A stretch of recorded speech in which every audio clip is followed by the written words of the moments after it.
band names itself Chevelle. That's the name of a car. This is a rock trio from Grays Lake, Illinois in 1995. Pete and Sam Leffler and Matt Scott on bass. This is a band for all reasons, combining hard rock, alt metal, poetry, grunge, new metal, and alt rock. Third brother Joe Leffler replaced Scott in '96. Flash forward to 2005, brother-in-law Dean Bernardini replaced Joe, and Dean lasted until 2019 when he was replaced by Kemble Waters as touring bassist. Grace Lake is 40 miles north of Chicago, which is way better than any amount of miles south of Chicago. All the brothers are self-taught musicians. The band name was taken from Chevrolet. Oh yeah, so sure, that explains a lot.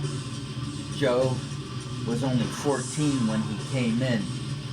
A demo was first titled The Blue Album in '98, and they signed with Squint Entertainment, a contemporary Christian label. Point number one was the first LP. 2 singles, 2 videos. Jesus Freak Hideout, a crispy website, didn't like the album.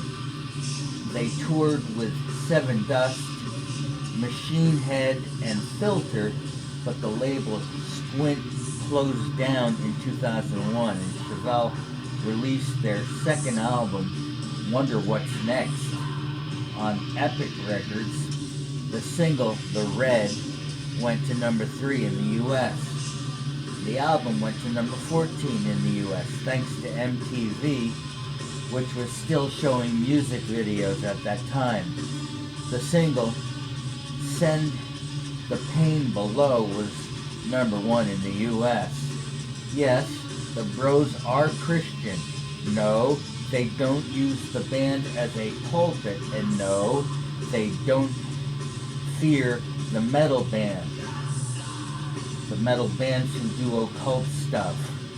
They don't have a problem with that. This type of thinking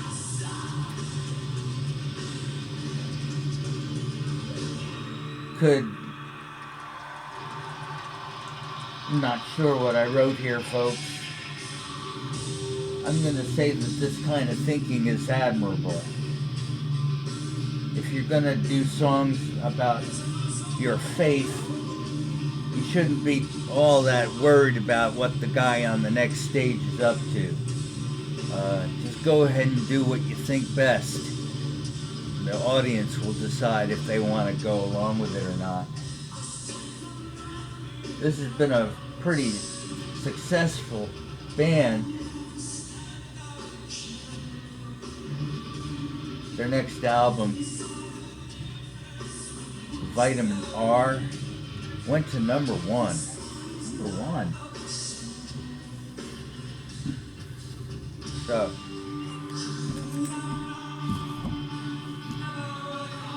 interesting group. Check out their lyrics if you want to know what they're singing about. Thing is, we can do that nowadays pretty easily, whereas back in my day, they didn't always include lyrics, and you had to kind of listen and try to figure out what they were talking about. And sometimes you came up with the wrong answer, and you found out, guess what? Born in the USA is not really a right-wing go, go, go USA song. It's not. So here's a Christian band that sings about their faith, and maybe not all the things that they sing about have to do with just the Bible and so forth. Maybe there's other stuff that's even more pronounced. Maybe there's stuff about the times in which we live. And I admire them for not being preachy about it.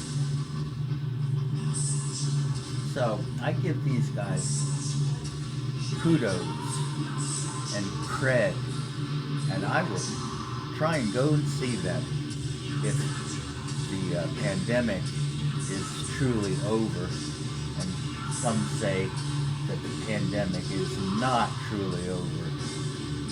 But if the pandemic is not over, then bands like this are going to be very, very pertinent.